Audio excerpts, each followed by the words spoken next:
ऐसे रखते हैं जैसे उनमें से कुछ को आपको कौन सी सूचना है जो इनको दबा के रखनी है या नहीं बतानी है जनता को, वो रास्ता ये हमेशा करते हैं।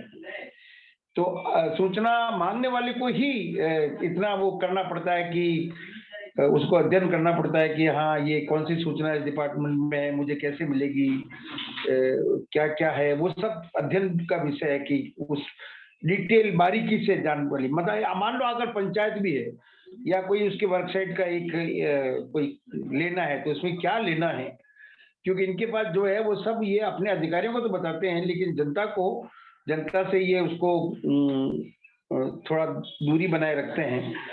तो हमारा अनुभव ये रहा है कि ये पूरा ढांचा जो है जिसमें कर्मचारी है, अधिकारी हैं और नेता भी हैं, अब तीनों का जब अगर इस तरह का गठजोड़ बैठ जाए कि ठीक है हम जवाबदेही हमारी एक दूसरे के प्रति है, मतलब इनके बीच में ही हो और वो जवाबदेही जनता की तरफ नहीं आए, तो एक बहुत बड़ी दिक्कत जनता के साथ होती है कि ये अभी भी ये जवाब अधिकारियों को देना ही ज्यादा ठीक समझते हैं, जनता को इग्नोर करते हैं उसमें।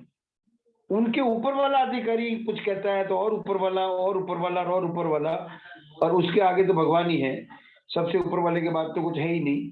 तो ये ऊपर से ऊपर जवाबदेही की बात कर रहे, ऊपर से नीचे नहीं चलता है मामला, और वो जब नीचे आए तो जनता उसकी जवाबदेही की बात करेगी। तो कानून बनाना, उसको लागू कराने में संघर्ष, उसको और मजबूत करने में रास्ते खोजने पड़ते हैं कि क्या करें।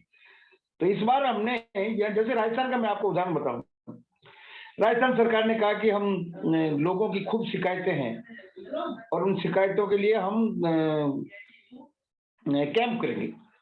तो अब आप देखिए कि सरकार अगर ये कहे कि नहीं शिकायत का हम कैंप करेंगे, और वो 3 साल में एक बार हम कैंप किए, सरकार ने अभी किए, प्रशासन गांव के संग, प्रशासन शहरों के संग, और उसमें लोगों की ग्रीवेंस की बात करेंगे। तो अच्छा वो ऐसा नहीं है कि वो उससे कोई नतीजा नहीं निकलता, जरूर निकलता है, लेकिन ये बिल्कुल ऐसा है कि ये रोज होने वाला काम है। जो आप शिकायत कैंप में अगर कहते हो कि आपकी पेंशन है, आपका राशन है, आपका पालनहार है, आपकी श्रमिक डायरी है, आपकी सुविधाएं मिली कि नहीं मिली, इवन आपका म्यूटेशन नहीं खुला, आपका नरेगा में आवेदन नहीं लिया, उसकी रसीद नहीं दी, तो अब ये शिकायतें ऐसी है जो हर दफ्तर में रोज रोज अगर काम होता रहे तो ये कैंप की जरूरत नहीं रहेगी। तो इस बार हमने क्या किया कि कैंप हुए, उसके बाद हमने एक यात्रा प्लान की कैंप खत्म होने के बाद, और उस यात्रा को हमने कहा कि ये यात्रा अब राज्य के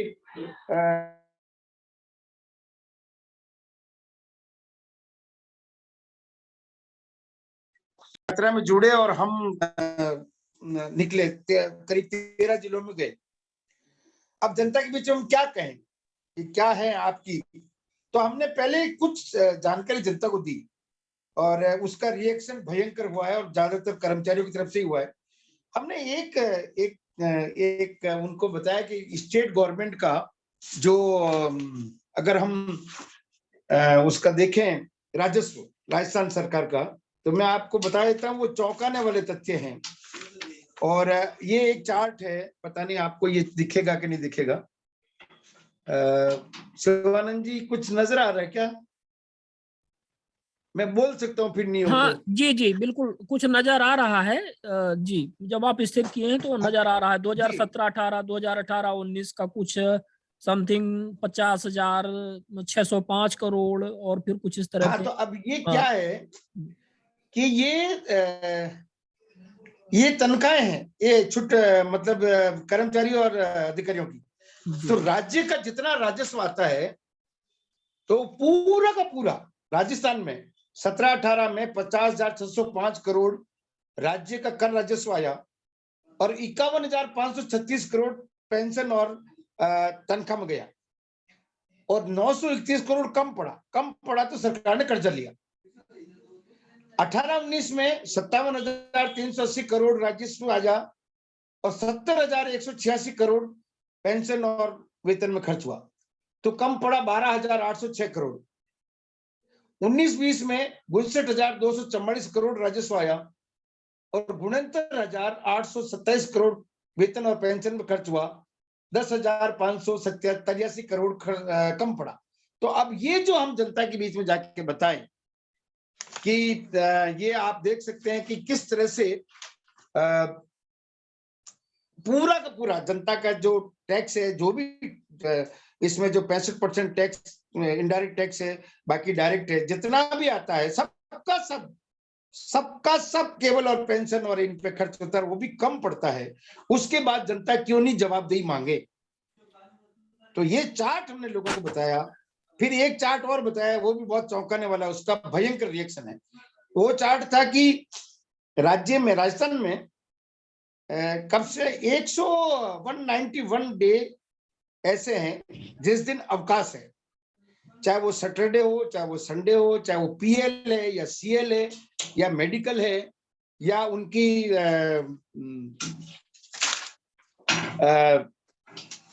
कलेक्टर पावर की छुट्टी है, एचसी की छुट्टी। ये भी एक चार्ट मैंने बनाया और ये मैं आपको शेयर कर रहा हूं। ये राज्य की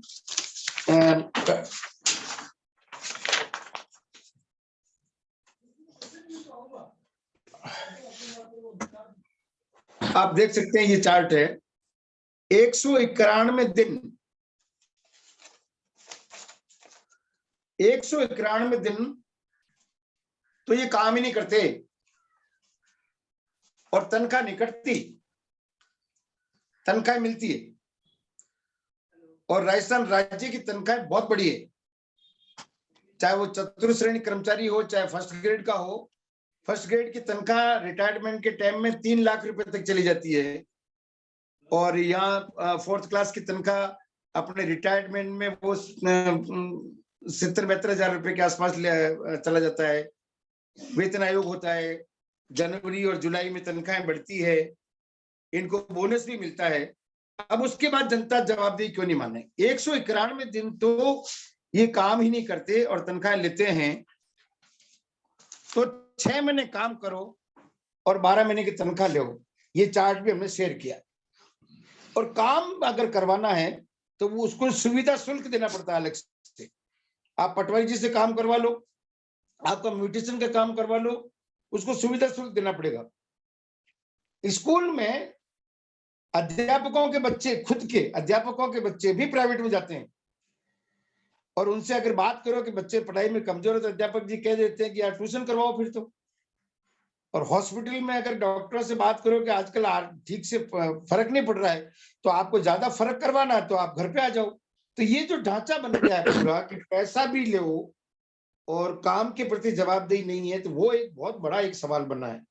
और इस बार हमने जब यात्रा की 12-13 जिलों में, तो हमने वो जो ग्रीवेंस आई थी, वो ग्रीवेंस करीब 2,500 लोगों की ऐसी ग्रीवेंस थी जो हमने, उसके बाद कोविड का थोड़ा दिक्कत हो गया तो यात्रा रोकनी पड़ी कोटा से, और वो 2,500 ग्रीवेंस को हम छांटने लगे कि ये ग्रीवेंस का निपटारा कैसे कर रहे हैं। तो आप निपटारा भी ऐसे ही कर रहे हो कि वो हेल्पलाइन भी हेल्प नहीं कर रही है।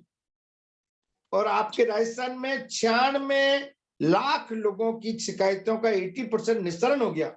तो मतलब वो निस्तारण कैसा है, उसकी क्वालिटी को हम देख रहे हैं कि आप उसमें बाकायदे लिख रहे हैं कि ये खाद्य सुरक्षा को तो बंद है और शिकायतकर्ता से संपर्क नहीं हुआ, इसलिए शिकायत निस्तारण की जाती है, चाहे वो सिलिकोसिस की हो, चाहे वो पलनार की हो, चाहे अलग अलग जो शिकायतों का निस्तारण की प्रति भी जवाबदेही नहीं है।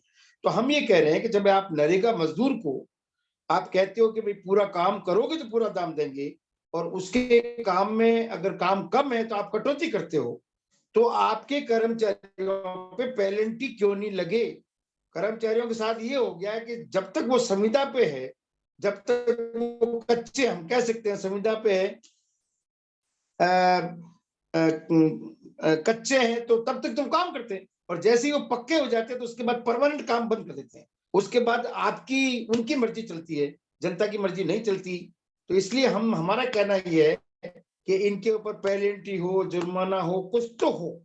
जो काम इनको तय समय सीमा में करना था, अगर वो नहीं हो रहा है तो उसके पीछे इनके ऊपर क्या हो सकता है, ये सब चीजों के लिए मैं आपसे तो बता सकता हूँ कि किससे की क्या क्या हुए थे इस यात्रा में ये जो मैंने एक छुट्टियों का चार्ट जो क्या भेज दिया, वहां से जो ये व्हाट्सएप पे गुमा है, 2 करोड़ लोगों ने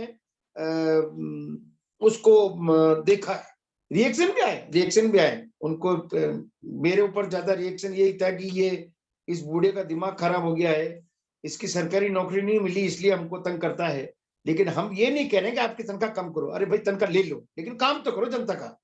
तो ये जवाबदेही कानून के हम राजस्थान में अभी भी आंदोलन तो जारी है, मुख्यमंत्री को पोस्ट कार्ड भी लिख रहे हैं और यात्रा आज वापस हम मीटिंग करके तय करेंगे कि क्या यात्रा वापस चालू करें या सरकार के सामने धरने पे बैठे हैं कि आप ये जवाबदेही कानून क्यों नहीं पास कर रहे हो, जबकि कर्मचारियों का ये पूरा ढांचा जनता के ऊपर बहुत बड़ा एक बोझ बना हुआ है।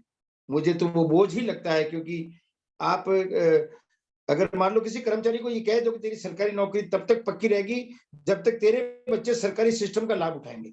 सरकारी स्कूल में जाओ, आपको हॉस्पिटल में इलाज कराना तो आप सरकार के अस्पताल में जाओ, तो अस्पताल भी सुधरेगा, स्कूल भी सुधरेगा। तो इस किस्म का हम एक अनूठा आंदोलन राजस्थान में कर रहे हैं और नाराजगी भी झेलनी पड़ रही है, लेकिन जनता की नाराजगी नहीं है। जनता को तो लगता है कि ये कानून आना चाहिए। आप नरेगा की चौकड़ी नाप के उनको कहते हो कि जितना काम उतना दाम, जितना पैसा काम के हिसाब से ही देंगे, बाकी हम नहीं देंगे, तो वो एक बहुत बड़ा सवाल है। और भी निखिल भी आएगा, निखिल 12:15 के आसपास आएगा, वो निखिल भी बात करेगा। पारस हमारे साथ है, पारस बात कर सकते हैं इसके पूरे बाकी ढांचे में। एक फिल्म भी है जो दिखाई जा सकती है, वो आप जब कहेंगे मैं दिखाता हूँ। फिल्म में गीत है इस यात्रा के दौरान का, जब भी आप बताएंगे कि दिखाना है। हाँ, मैं थोड़ा सा इसमें तो वो दिखा सकते हैं फिर। हाँ जी शंकर सर, मैं वही शेयर करना चाह रहा था। एक हमारे पास है, मैं थोड़ा सा दिखाता हूँ इसको और आप बताइएगा कि ये क्या वही वाला कुछ है। मैं इसको शेयर कर रहा हूँ। जी बताइए बताइए।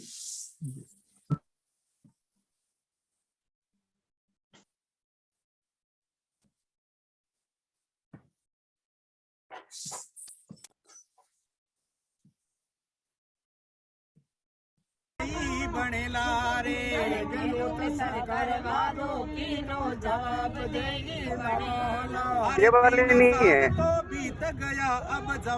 शिवानंद जी, मैं अस्मी बोल रही हूँ। आप प्लीज मुझे होस्ट बना सकते हैं? मैं यहाँ से स्क्रीन शेयर कर देती हूँ। जी बिल्कुल, हैंड रेज भी किया हुआ है। हाँ जी बिल्कुल, मैडम आप कर सकती हैं अब।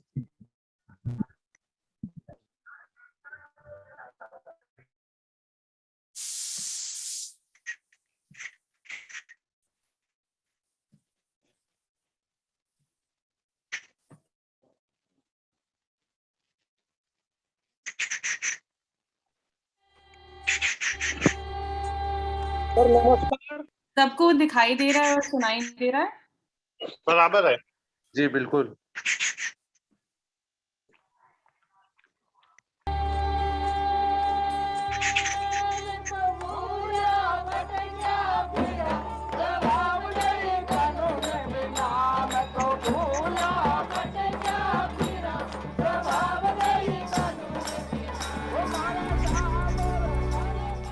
हिंदुस्तान में और कुछ हो ना हो, अच्छे कानूनों की कोई कमी नहीं है।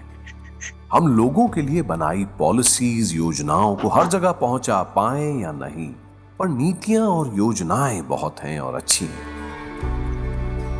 सरकारें बदलती रहती हैं और हर सरकार बहुत सी योजनाएं और लोक सेवाएं देने का वादा करती है। प्रॉब्लम और तकलीफ ये है कि ये कागज पर ही रह जाती हैं और एक आम हिंदुस्तानी अपने हकों के लिए दफ्तर दर दफ्तर भटकता रहता है। अगर आपके पास पैसे कम हैं या आप पॉलिटिकली कनेक्टेड नहीं हैं या आप काम करवाने की क्षमता नहीं रखते, तो काम खुद ब खुद नहीं होगा। यस सर, आवाजें आ रही हैं। अहम सवाल हम सबके लिए ये है कि सरकारी कर्मचारियों और अधिकारियों और नेताओं की जनता के प्रति कोई जवाबदेही क्यों नहीं है? जो काम इन्हें करना चाहिए जब ये नहीं करते हैं, तो इनसे सवाल कौन पूछेगा? ये जवाब किसको देंगे? भारतीय जनतंत्र में जन ही सर्वोपरि होता है, सबसे ऊपर माना जाता है। लेकिन सच ये है कि आज जन पर तंत्र हावी है। आज राजस्थान से शुरू होकर देश भर के लोग एक नए कानून की मांग कर रहे हैं। वही लोग जिन्होंने देश को राइट टू इंफॉर्मेशन यानी सूचना का अधिकार दिलवाया था। अब मांग है सरकारी लोगों की अकाउंटेबिलिटी या जवाबदेही की। राजस्थान की जनता मांगे जवाबदेही कानून रे। राजस्थान री जनता मांगे जवाबदेही कानून रे। ताकि जनता जब अपने हकों को लेकर सवाल करे तो उनको जवाब तो मिले ही, साथ में जो भी सरकारी कर्मचारी या अधिकारी या नेता अपना काम न करे तो उससे सवाल किया जा सके और काम न करने पर उस पर पेनल्टी हो। इस कानून की मांग के लिए राजस्थान के लोग पूरे देश की ओर से एक यात्रा निकाल रहे हैं, जवाबदेही यात्रा। शहर शहर जाकर लोगों की शिकायतें समझ रहे हैं, उनको नोट कर रहे हैं, उन्हें लेकर जिला कलेक्टर तक पहुंचा रहे हैं और जवाबदेही कानून की मांग कर रहे हैं। हर काम की जिसके लिए इन सरकारी लोगों को तनख्वाह मिलती है, जवाबदेही होनी चाहिए, अकाउंटेबिलिटी होनी चाहिए। सुनने में कितना आसान लगता है और लोगों से पूछ के देखिए कितना मुश्किल है।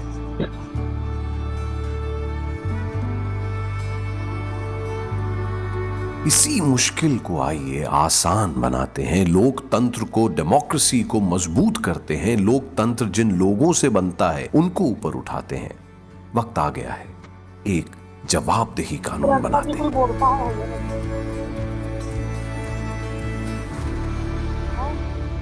आप भी हिंदुस्तान में जहां भी रहते हैं अपने इलाके में सवाल उठाइए और जवाबदेही आंदोलन से जुड़िए, क्योंकि सवाल बहुत हैं, अब जवाब चाहिए और कल नहीं आज चाहिए।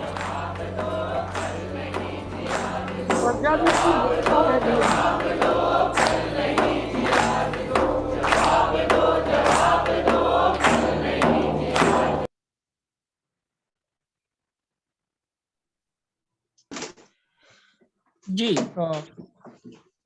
तो बहुत ही अच्छा इसका इंट्रोडक्शन रहा है और हमें उम्मीद है कि यहाँ के जो साथीगण हैं वो इस चीज को अच्छी तरह से समझ गए होंगे। और मैं थोड़ा सा इसमें एक काम करूंगा और जो हमारे नॉइज आ रही हैं उसमें मैं थोड़ा सा एक बार सबको म्यूट करूंगा क्योंकि लोग समझ नहीं पाते हैं।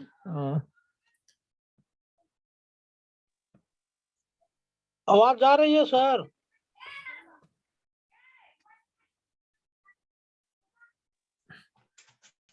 अस्मी जी अस्मी जी, वो गाना अलग से है ना एक? वो अभी तक डाउनलोड नहीं हो पाया है, ठीक है, तो वो निखिल आके बात करेगा। हाँ, तो मैं निखिल आके बात करेगा, उसके बाद वो कर सकते हैं। नहीं तो फिर हम परस से अनुरोध करेंगे, परस गा के भी लाइन में सुना सकते हैं, देखते हैं उसको। तो शिवानंद जी, यही बात थी जो मैंने आपको बताया कि किस तरह से ये आंदोलन अभी चल रहा है और हम पूरे प्रयास में लगे हुए हैं कि कैसे न कैसे ये जवाबदेही कानून पर पास हो, क्योंकि अगर वो नहीं हो तो इनकी लापरवाही तो भयंकर है, क्योंकि ये लापरवाही से शिकायतों का समाधान भी लापरवाही से करते हैं। इनको कोई फर्क नहीं पड़ता है, वो लिख देंगे कि आपने कुछ भी शिकायत की, ऑनलाइन भी कर ली तो उसका ऑनलाइन समाधान भी अंदर ही डाल कर आपकी शिकायत को कह देते हैं कि निस्तारण कर दिया गया, जबकि उससे बात ही नहीं होती है। तो खूब सारे ऐसी शिकायतों को हमने आला अधिकारियों को बताया भी है कि आपका ये जो हेल्पलाइन किस तरह से हेल्प नहीं कर रही है, ये भी बताया। लेकिन संघर्ष बड़ा है और हम सबको मिलकर करना पड़ेगा। कोई एक राज्य की बात नहीं है, सब राज्यों की कहानियां तो यही है, क्योंकि ढांचा आदतन ऐसा ही बना हुआ है। जो जनता के प्रति जवाबदेही नहीं है, वो केवल अपने आप के जवाबदेही करते हैं कि वो खुद को पैसा मिल जाए, खुद की नौकरी पक्की रहे, उनकी नौकरी में कोई लोचा नहीं हो, उनकी छुट्टियों में कोई खामा नहीं पड़े, उनके अपने सुविधा शुल्क है वो मिलती रहे और उनका जो रोजगार का जरिया बनता रहे, चाहे जनता कितनी भी बुरी स्थिति में क्यों नहीं हो। पैसा कर्जा भी करना पड़े, लेकिन सरकार इनके लिए तो हमेशा बढ़ाएगी। आप सोच सकते हैं शिवानंद जी कि नरेगा में मजदूरों की मजदूरी 1 रुपया बढ़ाया, 1 रुपया पिछले साल। इस साल तो भी पता ही नहीं है कि बढ़ाएंगे कि नहीं बढ़ाएंगे, लेकिन 1 रुपया मजदूरी बढ़ाया। लेकिन उसी दौरान इनके सबके तो तनख्वाहें बढ़ी है, 33% डीए बढ़ा एक साथ, क्योंकि उनको वेतन आयोग हर 10 साल में चलता है। तो मेरी बात मैं यहीं समापन करूंगा।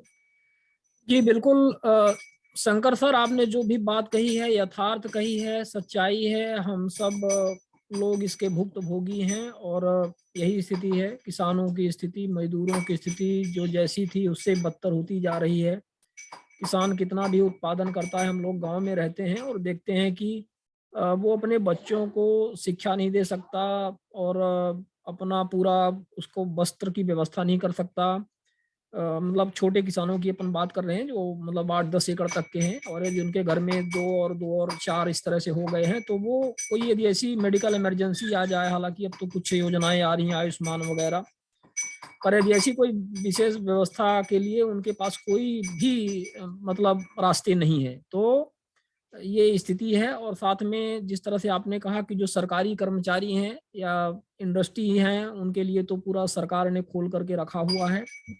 और ये नहीं कहते कि उनको क्यों मिल रहा है, ठीक है मिल रहा है, अच्छी बात है। आपको भाई जब जिम्मेदारी आपको दी जाती है, आपको उस योग्य समझा गया है, तब ना लोकतंत्र में आपको जिम्मेदारी वो दी गई है, लेकिन आप उसका दायित्व का निर्वहन नहीं कर रहे हैं। ये सबसे बड़ी समस्या है। पेमेंट बोल रहे हैं, टीए डीए बढ़ रहा है, लेकिन वो देश में यदि ये सोच ले हर एक कर्मचारी अधिकारी सोच ले कि ये हम अपने लोगों के लिए कर रहे हैं, अपने देश के लिए कर रहे हैं, और हम एक भ्रष्टाचार का एक पैसा नहीं लेंगे और जो हम ले रहे हैं उसका हम पूरा देंगे जनता को, अपने देश को वापस करेंगे, तो यहाँ मतलब एक तरह से लोग इतने खुशहाल हो जाएं कि जिसकी कोई सीमा ही ना रहे। लेकिन वो सब नहीं है, वो सब दिक्कत की बात है। और धन्यवाद आपका। और हमारे बीच में आत्मदीप जी भी जुड़े हुए हैं जो आपके इस RTI आंदोलन से भी बहुत साथ में रहे हैं, पूर्व मध्य प्रदेश सूचना आयुक्त। सर स्वागत है आपका। आप अभी आपका आईडी हमें दिख रहा था, लेकिन आपकी वीडियो जरूर नहीं दिख रही, तो कृपया अपने आप को जी शिवानंद जी 1 मिनट में मैं। हाँ तो सर आप आए सर, आप भी अपना कुछ अनुभव इसमें शेयर करें, क्योंकि आप तो इस RTI आंदोलन में शुरू से ही रहे हैं। जब तक हमारे बीच में निखिल डे सर आते हैं, वो 11:15 बजे के आसपास 10 पारस जी को ले लीजिए। पारस जी कुछ बोलना चाह रहे हैं शिवानंद भैया। अच्छा पारस जी बोलना चाह रहे हैं। पारस जी को तो मैंने हाँ पारस जी स्वागत है आपका। और आपको तो सुनना ही है हालांकि, क्योंकि हम लोगों ने तो कार्यक्रम की जो चर्चा हुई थी वो लगभग 11:15 से हुई थी कि 15-15 मिनट का इस तरह से रहेगा, 3 फेज में बताया जाएगा, तो मैं उसका इंतजार कर रहा था। पर पारस जी यदि आप कुछ बोलना चाह रहे हैं, जोड़ना चाह रहे हैं, तो स्वागत है आपका। कृपया अपने आप को 1 सेकंड आप शायद को होस्ट कर दीजिए पारस जी को। हाँ को होस्ट बनाना पड़ेगा आपको। जी हाँ पारस जी आ रही है आवाज? जी आ रही है। हाँ मैं मतलब उसी में मैं कहना चाहता हूँ, निखिल जी आए उससे पहले तो शंकर जी ने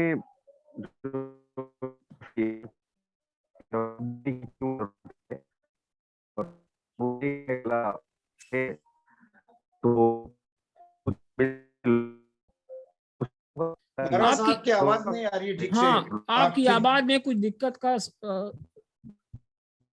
दिक्कत है। जी तो नेटवर्क क्षेत्र में थोड़ा सा आप आ जाइएगा।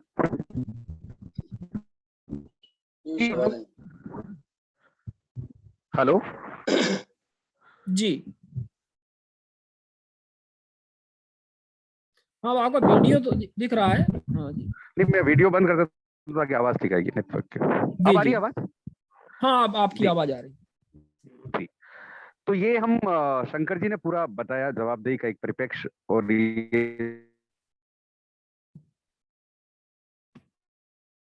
और जब हमें सूचनाएं मिल जाती है लेकिन वो तंत्र जवाबदेह कैसे बने, वो सिस्टम कैसे जवाबदेह और लोगों के काम कैसे हो, तो उसी के लिए ये एक जवाबदेही कानून का एक मांग राजस्थान से उठी है। और ये लंबे समय से लगभग 2011 जब से अन्ना आंदोलन शुरू हुआ तब से ही एक मांग एक तरह से उठी, और हम चाहते थे कि एक ऐसा तंत्र बने जहाँ हर व्यक्ति के लिए जवाबदेही सरकार जवाबदेही हो, और ये जो जवाबदेही का जो ढांचा है ये नीचे से ऊपर तक की जवाबदेही तय करता है। मतलब अपना जो अधिकारी होता है वो अपने सीनियर के प्रति जवाबदेह होता है, लेकिन जो लोग है जिसकी वजह से उनकी नौकरी चलती है उनके लिए जवाबदेह नहीं है। तो वो जवाबदेही कैसे तय हो, इसी को लेके इस कानून की मांग चल रही है। हमने इसी मांग को लेके 2016-17 में भी एक जवाबदेही यात्रा ऑर्गेनाइज की थी, और वो 100 दिन की एक यात्रा थी जिसमें हर जिले में 3 दिन हम रुक रहे थे। और हमारा यही था कि हम लोगों की देखें कि लोगों की ये समस्याएं क्या है, और उसको यदि हम देखते हैं, गांव में जाते हैं या शहर के नुक्कड़ पे जाके खड़े होते हैं, लेबर चौक पे खड़े होते हैं, तो लोगों की कोई बड़ी समस्या नहीं है। ऐसा नहीं है कि वो कोई बहुत बड़ा ऐसा डिमांड कर रहे हैं कि सरकार को बहुत बड़ा बजट की जरूरत है या ऐसा कोई है, ऐसी कोई समस्या नहीं है। उनकी समस्याएं हैं, बहुत छोटी छोटी चीजें हैं, और वो ऐसी चीजें हैं जिनकी मुझे लगता है मांग, वो समस्या उठनी ही नहीं चाहिए, क्योंकि वो यदि सिस्टम ठीक से काम करे तो वो चीजें नहीं होनी चाहिए। लोगों को राशन नहीं मिल रहा है, किसी को पानी की दिक्कत है। अब ऐसी चीजें हैं जिनके बिजली का बिल बहुत ज्यादा आ रहा है और उसका समझ में नहीं आ रहा है उसको। तो ऐसी चीजें हैं जिनका कोई ऐसा बड़ा नहीं है कि भाई उनकी वजह से कोई बहुत बड़ा तंत्र आपको बिठाना है और उसकी शिकायत का बड़ा समाधान करना है, और वो नहीं हो रहा है। और वो यदि ऐसे छोटी मोटी शिकायतें ये लोग समाधान नहीं कर रहे हैं तो फिर ये सिस्टम कर क्या रहा है? ये जो अधिकारी बैठते हैं इतने, इनका काम ही है शिकायत निवारण, लोगों की सुनवाई करना, लोगों को समझना, उनकी बात को सुनना, उनको संतुष्ट करना। यदि वही काम वो ठीक से नहीं कर रहे तो फिर कर क्या रहे हैं? तो ये कैसे हम इसको जवाबदेह बनाए, और इसको लेके हमने पिछले साल भी पिछले 16-17 में एक यात्रा की थी, और वो 3 महीने यात्रा चली, और हम हर जिले में गए। हर जिले के नुक्कड़ पे, गांव में खड़े होकर हमने लोगों को कहा कि आप अपने रोजमर्रा की जिंदगी की क्या शिकायतें हैं वो आप दर्ज करवाइए, आप बताइए क्या चीजें हैं। तो उस वक्त भी लगभग 10,000 शिकायतें लोगों ने दर्ज की। वो एक राजस्थान में एक संपर्क पोर्टल है, जो एक ऑनलाइन उन्होंने एक सिस्टम बना रखा है, उस पे वो शिकायतें दर्ज होती है, और वो एक अच्छा पोर्टल है जहाँ पे वो उसको ट्रैक करते हैं। जो भी शिकायत दर्ज होती है उसका एक व्यवस्थित वो दर्ज होती है, उसका रिकॉग्नाइजेशन होता है, लोगों के पास उसका ग्रीवेंस आईडी पहुंचता है, और वो शिकायत का क्या स्टेटस है वो लोगों को भी पता चल सकता है, और उसका एक ट्रैकिंग सिस्टम है। तो हमने उस सिस्टम को ठीक से लागू करने के लिए उसमें वो डाला, उसका हमने अपने लेवल पे पूछा किया कि उन शिकायतों का क्या होता है।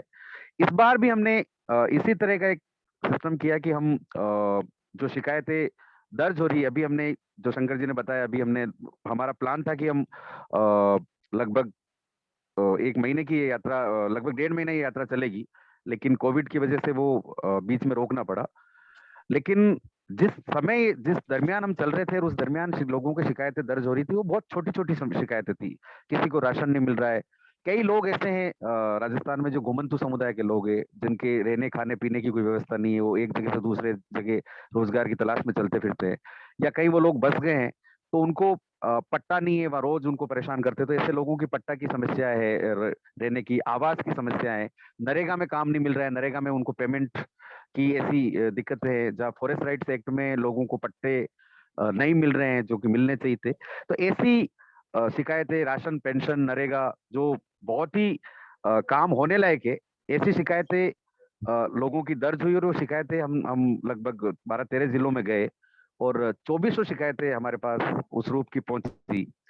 और वो तमाम शिकायतें हमने सरकार से कहा था कि जो संपर्क पोर्टल, राजस्थान संपर्क पोर्टल, उस पे आप हमें एक अलग से आईडी क्रिएट करके दो, और हम अपनी शिकायतें उसी एक इवेंट पे डालेंगे, ताकि हम भी उसका एक पीछा कर सके और हम इस स्टेटस को देख सके। तो वो यात्रा चल रही थी, उस दरमियान ये शिकायतें दर्ज हुई, हमने उसी आईडी पे हमारी अपनी तमाम शिकायतों को वहां पे दर्ज किया, और वो हमने एक कैंप ऑर्गेनाइज किए या जिलों में जाके, और वहाँ शिकायतें लिखी। उन शिकायतों को लेके हम कलेक्टर और उनके संबंधित जिले में जितने भी अधिकारी है उनके साथ हर जिले में हमने मीटिंग की, और उनसे बात की कि ये जो शिकायतें हैं, और ऐसी शिकायतें जो समाधान हो जाना चाहिए था, और हम आपको ये पुलिंदा पकड़ा रहे।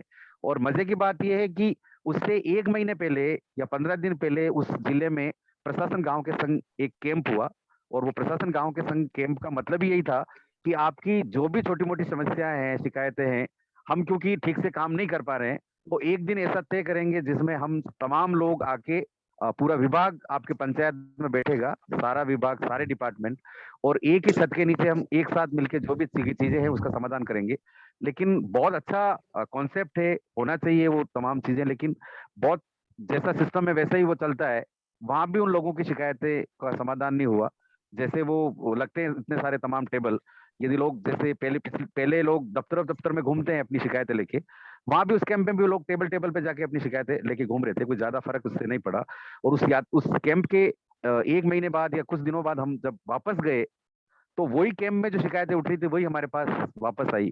तो हमने कलेक्टर और उन तमाम अधिकारियों को भी कहा कि ये तमाम तरह की शिकायतें हैं, आप उस पर दर्ज कीजिए, उसका समाधान कीजिए। लेकिन एक चीज हुई उससे कि हमारे द्वारा जो शिकायत उस इवेंट पे डाली गई, और वो कलेक्टर मतलब थे, उसको पता था कि जवाबदेही यात्रा की तरफ से शिकायत आई है, तो उस पर उन्होंने तत्काल रेस्पॉन्ड करना शुरू किया।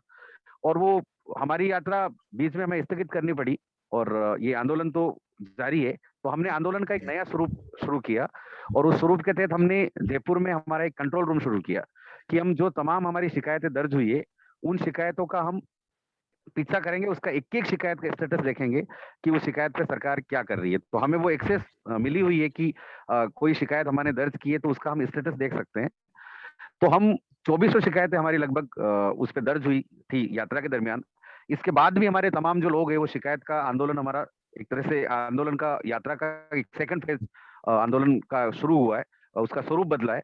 और हमने हर जिलों में जो लोग रह रहे हैं, हमारे संस्था संगठन या तमाम तरह की सिविल सोसाइटी के लोग, उन लोगों से अपील की है कि आप अपने एरिया की जितनी भी शिकायतें हैं आप इकट्ठी कीजिए, उन शिकायतों का कैंप ऑर्गेनाइज कीजिए लिखवाई के, और उसको कलेक्टर को जाके दीजिए, और वहां से वो शिकायतें दर्ज उसी पोर्टल पे होगी और उसका हम पीछा करेंगे। तो अभी भी वो शिकायतों का दौर पूरे राजस्थान में अलग अलग जिलों में लोग अपने अपने ढंग से शिकायतें लिख रहे हैं, कैंप ऑर्गेनाइज कर रहे हैं, वो डाल रहे हैं। लेकिन हमारे पास जो कंट्रोल रूम, हमने तय किया कि हम यात्रा को तो स्थगित कर रहे हैं, लेकिन हमारा आंदोलन जारी है। उस आंदोलन का स्वरूप बदल के हमने जयपुर में एक कंट्रोल रूम शुरू किया, और उन 2400 शिकायतें दर्ज हुई थी उसको हमने देखना शुरू किया, और एक एक शिकायत का पीछा करना हमने देखा। तो उसमें हमें समझ में आया कि उन्होंने एक डर के वजह से उस पर रिस्पॉन्ड करना तो शुरू कर दिया, लेकिन वही झूठी उन्होंने बात उसमें लिखना शुरू कर दिया।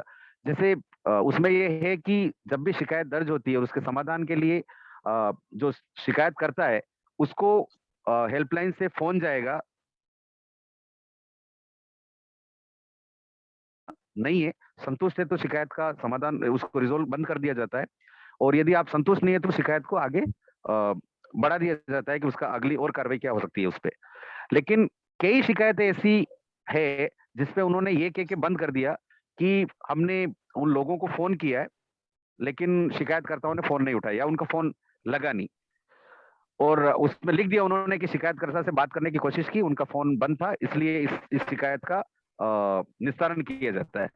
अब हमें में समझ में नहीं आया कि जब किसी से बात नहीं हुई है तो उसकी शिकायत तो खत्म नहीं हो गई।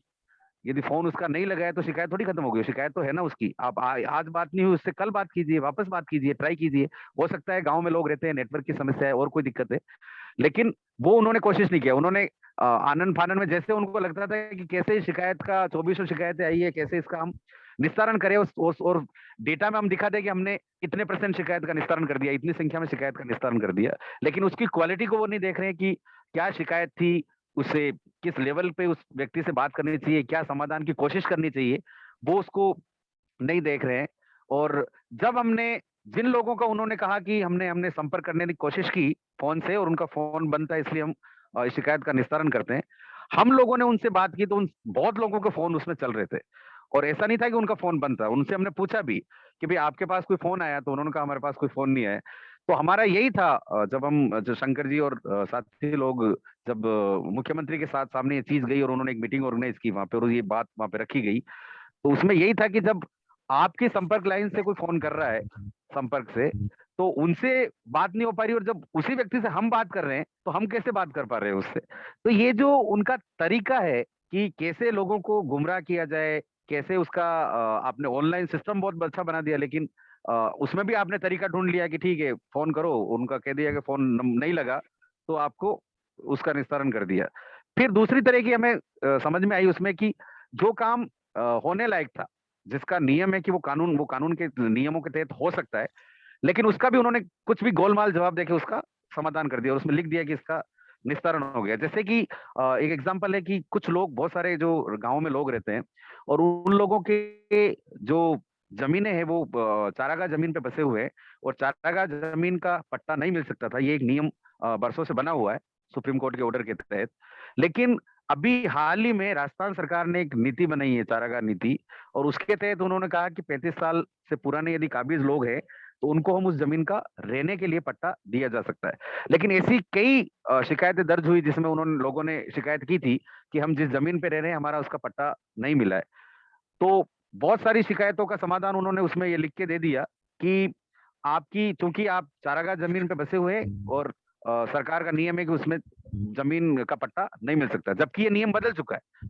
लेकिन उन्होंने अपनी जो रटी रटाई चीजें हैं, उनको पता है कि भाई कैसे उसका गोलमाल करके जवाब देना है, वो उस ढंग से उन्होंने जवाब दे दिया। उसी तरह से सिलिकोसिस एक बीमारी जो आप सब लोगों को भी पता होगा, जो माइनिंग में लोग काम करते हैं और सिलिका की वजह से एक बीमारी हो जाती है, और वो बीमारी लाइलाज बीमारी है, जिसको भी हो जाती है वो उसको अंततः मरना ही पड़ता है। तो वो राजस्थान में एक सिलिकोसिस नीति है और उस नीति के तहत उनको कुछ लाभ मिलता है। यदि लोगों को यदि पता चल जाता है कि इसको सिलिकोसिस हुआ है तो उसका एक सर्टिफिकेट बनता है, और उसके बाद उसको 3 लाख रुपए की सरकार मदद करती है, और उसकी जब मृत्यु हो जाती है तो 2 लाख रुपए और देती है, तो 5 लाख रुपए का उसको फायदा एक तरह से मिलता है। उसका खाद्य सुरक्षा में नाम जुड़ जाता है, उनको पेंशन मिलना शुरू हो जाती है। तो अब एक सीधा सा है कि किसी व्यक्ति को सिलिकोसिस हुआ है, वो कहीं काम कर रहा है, मूर्तियां बना रहा है या किसी फैक्ट्री में या माइनिंग में काम कर रहा है। अब जब एक डॉक्टर का बोर्ड बैठता है, उस बोर्ड को डिसाइड करना है कि इसको सिलिकोसिस है या नहीं है। कई लोगों को वो बोर्ड टाइम से जवाब नहीं देता है कि कब उनका वो सर्टिफिकेट जारी होगा, और ऑनलाइन वो जारी होता है। तो उनमें इतना समस्या, और लोग वो इंतजार करते करते उनकी मौत हो जाती है। और कई लोगों को जैसे पहली किस्त मिली हुई है उसमें, और सेकंड किस्त के लिए उसने अप्लाई किया है, और फिर वो मांग रहे हैं कि उसका तो सर्टिफिकेट सिलिकोसिस का। अरे भाई, जब आपने पहली किस्त दी है तो वो तो क्लियर ही है कि उसको वो जुड़ा हुआ, वो तो बीमारी है उसका। लेकिन इस तरह के गोलमाल जवाब दिए हैं।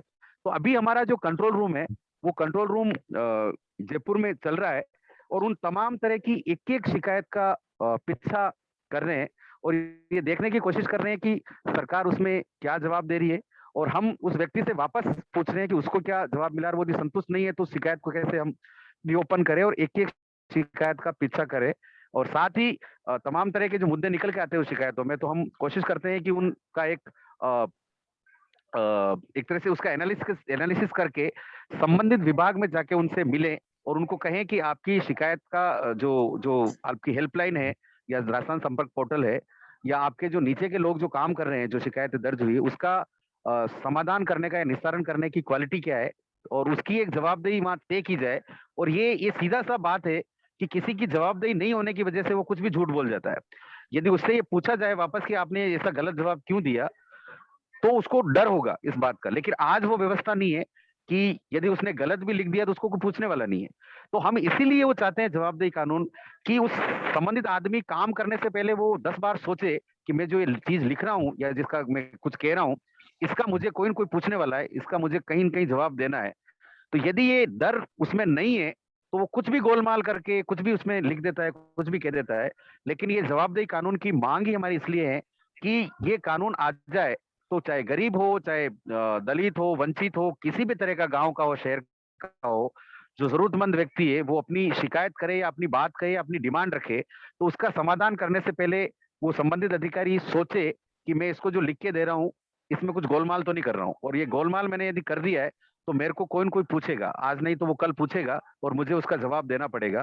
तो इस तरह की जवाबदेही हर व्यक्ति, हर अधिकारी कर्मचारी पे फिक्स नहीं होगी, तो हमारा जो ढांचा है, जो हम सपना दिखाते हैं गवर्नेंस का, सुशासन का, या हम कहते हैं कि लोगों की सुनवाई होती है, हमारे अधिकारी ऐसे बैठे हैं, सरकार होती है, तो वो लोगों का विश्वास उससे उठता जाएगा। क्योंकि लोग बहुत मुश्किल से हिम्मत करके, गरीब आदमी किसी दफ्तर में जाता है, वो अपनी बात को वहां सुनाने की कोशिश करता है, लेकिन वो उसको कोई सुनता नहीं है, और उसको गोलमाल तरह के जवाब दे दिए जाते हैं, और वहाँ वो अधिकारी कर्मचारी अपनी जवाबदेही को नहीं समझता है, तो वो लोग फिर बहुत उनको दिक्कतें भी होती है।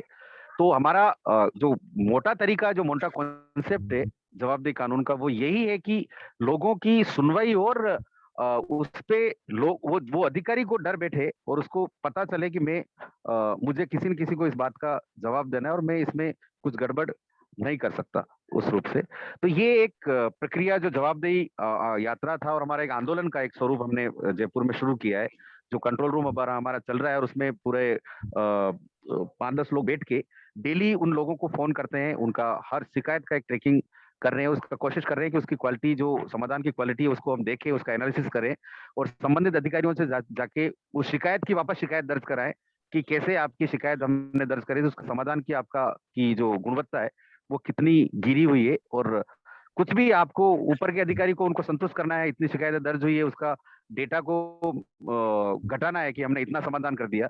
तो एक तरह से वो नीचे के कर्मचारी जो है वो बड़े ऊपर के अधिकारियों को भी पागल बना रहे हैं, उनको भी झूठ बोल रहे हैं। वो लोगों को तो झूठ बोल ही रहे हैं, तो अपने सीनियर को भी झूठ बोल रहे हैं और लोगों को भी झूठ बोल रहे हैं। तो उसकी कैसे जवाबदेही तय हो, इसके लिए ये कानून की हम मांग कर रहे हैं और ये एक आंदोलन हमारा चल रहा है।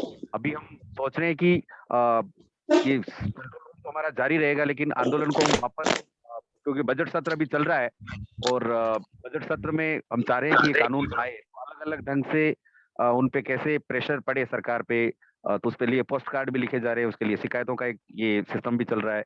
अभी हम सोच रहे हैं कुछ दिनों बाद, आज हम डिसाइड करेंगे, हमारी एक बैठक है कि हम वापस धरना कैसे शुरू करें और सरकार को कैसे घेरे कि वो इस बजट सत्र में एक मजबूत कानून लाए, क्योंकि सरकार भी को भी लग रहा है कि हम जैसे तैसे लाके लोगों को संतुष्ट कर दे और अपनी एक वाहवाही लूट ले कि हम अपनी सरकार में ऐसा जवाबदेही जैसा बहुत प्रगतिशील कानून लाए हैं।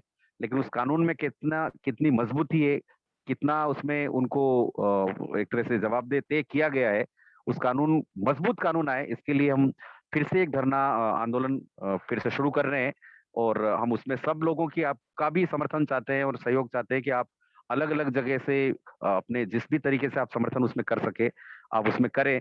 हमने ये भी शुरू किया है कि हम लोगों से, जहाँ हमारे सिविल सोसाइटी के अलग अलग जिलों में लोग हैं, उन लोगों को हम कह रहे हैं कि आप अपने अपने एमएलए से जाके मिले और उन एमएलए को जाके बात करें, इस कानून को समझाए क्या है कानून का मसौदा, और उनसे कहे जाके कि वो मुख्यमंत्री को लिखे कि आप और विधानसभा में भी इस आवाज को उठाए, मुख्यमंत्री को चिट्ठी लिखे या संवाद करें उनके साथ जाके कि आप इस बजट सत्र में एक मजबूत सशक्त कानून लेके आए, ताकि लोगों की रोजमर्रा की जिंदगियों में जो उनको भटकना पड़ता है दफ्तर दर दफ्तर और उनकी सुनवाई नहीं होती है, वो कम से कम उनकी हो। तो ये हमारा आंदोलन का अगला स्वरूप चल रहा है। मुझे लगता है निखिल जी जुड़ गए होंगे या जुड़ गए, तो वो कानून का क्या स्वरूप है और कानून में क्या मुख्य मांगे हैं, उसका ढांचा क्या है कानून का, वो उसके बारे में बताएंगे। लेकिन मैं मेरी बात खत्म करने से पहले हमारा जो मुख्य एक गीत था इस यात्रा का, वो मैं आपको सुनाना चाहता हूँ और फिर मैं अपनी बात को खत्म करना चाहता हूँ। 1 मिनट देंगे मुझे तो। पारस, तुम वो जवाब दो गाने वाले हो क्या? हाँ, तो वो एक रिकॉर्डिंग है, वो हम चला सकते हैं, तुम चाहो तो। अस्मी ने ढूंढ लिया उस रिकॉर्डिंग को। ठीक है, तो वो चला लेंगे, क्योंकि तुम अकेले गाओगे, तुम्हारे पीछे गाने वाले लोग। हाँ ठीक है, वो बढ़िया है। ठीक है, तो शुक्रिया। तो अस्मी, वो मेरे ख्याल में हम थोड़ा सा रुक जाएं, वो हम एंड में गा लें, मतलब एंड में चला लें। पहले मेरे ख्याल में कानून की मैं बात करूं और मेरा जब मैं बोलूंगा 10-12 मिनट 15 मिनट, तब उसके एंड में कर लें। अस्मी तुम हो? यदि हाँ कह दो। हाँ ठीक है। ठीक है, शिवानंद जी आप। जी सर, बिल्कुल सर स्वागत है आपका। अब आप तो जुड़ ही गए हैं, अब आपका बिल्कुल फ्लोर है और बिल्कुल आगे का मार्गदर्शन प्रदान करें। जी नहीं, मार्गदर्शन नहीं, सब साथी लोग हैं और हमें एक मौका दिया, और एक बार उसके लिए बहुत बहुत शुक्रिया फिर से आप सब लोगों के। सर हम तो ये चाहते हैं कि आप हर कार्यक्रम में आए, पर चूंकि आपकी व्यस्तता इतनी ज्यादा रहती है कि आप हर कार्यक्रम में उपस्थित नहीं रह सकते हैं, लेकिन बीच बीच में आप आते रहते हैं, बहुत अच्छा लगता है। नहीं, वो सही है। आप लोगों को बधाई कि आप लगे रहते हो। और मेरे ख्याल में मैं इस बातचीत को चालू करने से पहले ये एक बात कहना चाहूंगा, कोशिश करूंगा थोड़ा सा कि ये भी उन हिस्सों को लें। कई लोग हम में से भी सोचते होंगे और हमारे अलावा बहुत लोग सोचते हैं कि यार एक और कानून तो कितने ही बने हैं, और वो कानून पर कानून बनाते जाते हैं और फिर भी उसका कुछ हल नहीं निकलता है। लेकिन आप लोग सूचना के अधिकार की कमियों को शायद हम में से ज्यादा कोई नहीं जानता होगा।